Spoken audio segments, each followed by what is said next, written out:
Welcome friends, প্রত্যেকে স্বাগত আমাদের ইউটিউব চ্যানেলে। যে সমস্ত ভিউয়ার্সরা প্রথমবার চ্যানেলটি দেখছেন তারা অবশ্যই চ্যানেলটিকে সাবস্ক্রাইব করে দেবেন এবং চ্যানেলের পাশে থেকে বেল আইকনটি প্রেস করবেন যাতে এই ধরনের খবরাখবর সবচেয়ে আগে সবচেয়ে দ্রুত আপনাদের কাছে পৌঁছে যায়। তো আজকে যে বিষয় নিয়ে কথা বলবো সেটা হচ্ছে টেট ফেল করে চাকরি হাতানোর চেষ্টা। গারদে ভরল মহামান্য high court.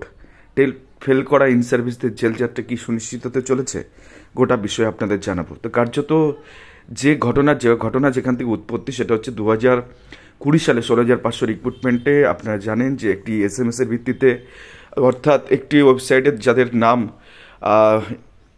Include in the present merit list বলে এসেছিল, বা পরবর্তী ক্ষেত্রে তাদেরই দেখা গেছে যে তালিকাভুক্ত হতে এবং তারা কার্যত নিয়োগ পেয়েছেন। তো সেখানে আবার সেই দালাল চক্রের উৎপত্তি হয় এবং কার্যত বিভিন্ন প্রার্থী, মানে যে সিন্ডিকেট চলেছে গোটা পশ্চিমবঙ্গে, এবং মাথা তো দেখাই যাচ্ছে মাথাকে। তো সেখানে তাদের টাকা কোথাও কোথাও অ্যাম্বুলেন্সে ভর্তি হয়ে গেছে, কোথাও বিভিন্নভাবে গেছে। তো এই প্রার্থী অ্যাকচুয়ালি নিরীহ প্রার্থী। এই নিরীহ প্রার্থী একটা মামলা দায়ের করে যে আমারও তো SMS এসেছিল, সবগুলো চাকরি পেয়েছে দালালদের ধরে, আমি কেন পেলাম না, এই হচ্ছে তার রেফারেন্স। তো সেক্ষেত্রে জাস্টিস গাঙ্গুলির কোর্টে এই ধরনের মামলা ওঠে এবং সেক্ষেত্রে জাস্টিস গাঙ্গুলি জরিমানা করেন। কত টাকা? 10 টাকা জরিমানা করেন এই মামলায়। কী লেখা আছে? The cost title above shows that the petitioner has not named and appropriate authorities as respondents. The petitioner is granted liberty to amend the cause titled in course of this week and thereafter to mention the matter. তো সেক্ষেত্রে তিনি বলেন this matter go out of list for filing such careless petition. A cost of 10 rupees imposed upon the learned advocate from the petitioner himself and should be paid in the learned advocate from the respondent board. অর্থাৎ প্রাথমিক শিক্ষা পর্ষদকে 10 টাকা দিতে বলেন এই মামলাকারীর আইনজীবীকে। পরবর্তী ক্ষেত্রে এই মামলা যখন জাস্টিস বিশ্বজিৎ বসু স্যারের বেঞ্চে আসে, কার্যত মিস্টার সুবীর সান্যাল এখন হয়তো ধোয়া তুলসী পাতা সাজছেন, কিন্তু এরাও কেউ সমান সুবিধার নয়। Mister Subir Sanyal specially submit that the petitioner is a not TET qualified candidate. তো টেট qualified candidate তিনি নন, as such he is not eligible for appointment as primary teacher for school teacher something কিছু লিখেছে। therefore the board had no occasion to call him the verification on of his testimonials. তো সেক্ষেত্রে এই যে প্রার্থী তিনি যেটা নিয়ে মামলা দায়ের করেন যে তাকে দেখানো হয় you are include in the present merit list, এবং সেই সাথে তাকে ইমেলও পাঠানো হয় এবং প্রাথমিক শিক্ষা পর্ষদ অফিস থেকে নাকি সে নাম্বার দিয়ে ফোনও করা হয়।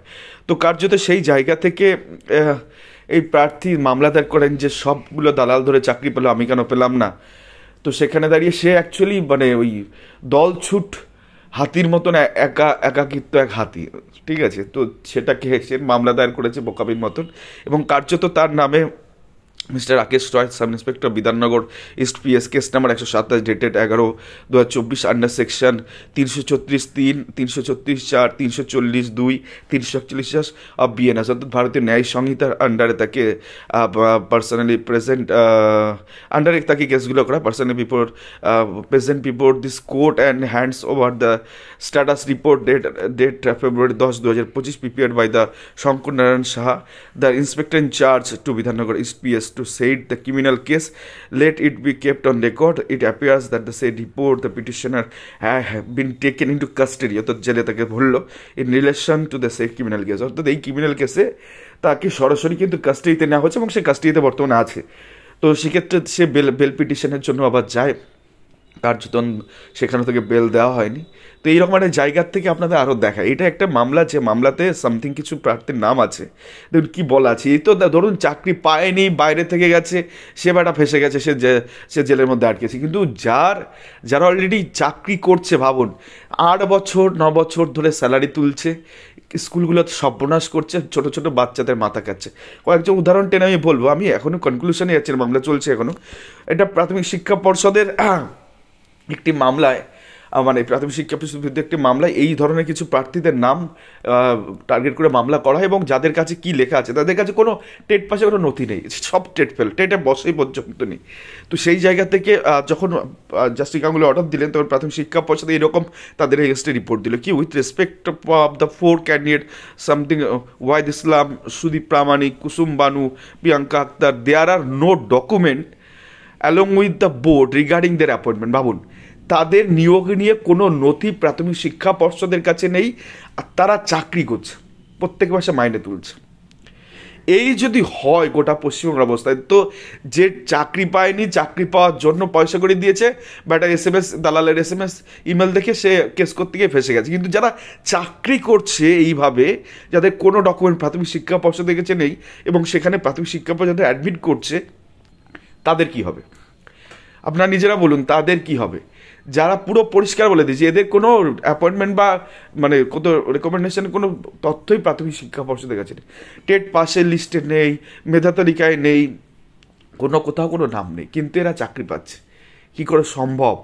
এই 42,949, 16,500, এরকম খুঁজলে 1000টা পাবেন, কয়েক হাজার পাবেন।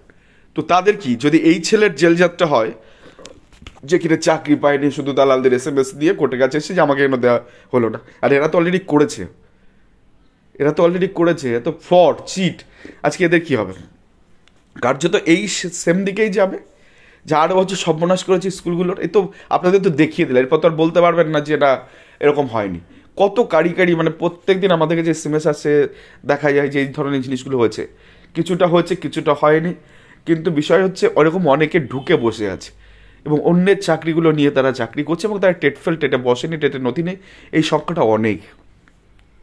তো কার্যত এদের কি হবে? এদের তো পরিষ্কার বোঝা যাচ্ছে, যদি এই ছেলের জেলযাত্রা হয় তাহলে এদের জেলযাত্রা থেকেও বড় কিছু হবে, একদম আলবাত হবে, এবং করে ছাড়তে হবে। গোটা পশ্চিমবঙ্গের যারা অন্যায়ের বিরুদ্ধে লড়ছেন, আমি তো বলে তাদের করে ছাড়তে হবে।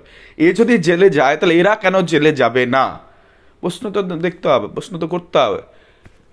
8টা বছর মাইনে তুলেছে, টেটে পরীক্ষায় না বসে, টেটের কোনো নথি তাদের কাছে নেই, প্রাথমিক শিক্ষা পর্ষদ বলছে যে না আমাদের কাছে করতে হবে, CBI ইনভেস্টিগেশন করে বের করে দিয়েছে, ED বের করে দিয়েছে, প্রাথমিক শিক্ষা পর্ষদ তাদের ডেকেছে, তাদের কোনো নথি দেখাতে পারেনি, রাতের অন্ধকারে তাদের রেকমেন্ডেশন বাতিল করেছে, DPSC সেই রাতের অন্ধকারে তাদের অ্যাপয়েন্টমেন্টগুলো বাতিল করেছে, তারপরে তারা কোর্টে গিয়ে যে মামলা অনেক কিছু হতে পারতো সেই মামলাটা স্টে ফেলে দিয়েছে। এই তো চলছে গোটা পশ্চিমবঙ্গে। 15 তারিখ অপেক্ষা করুন, অনেক কিছু হবে, জেলযাত্রা সুনিশ্চিত এই সমস্ত সার্ভিসদের। ধন্যবাদ সকলকে।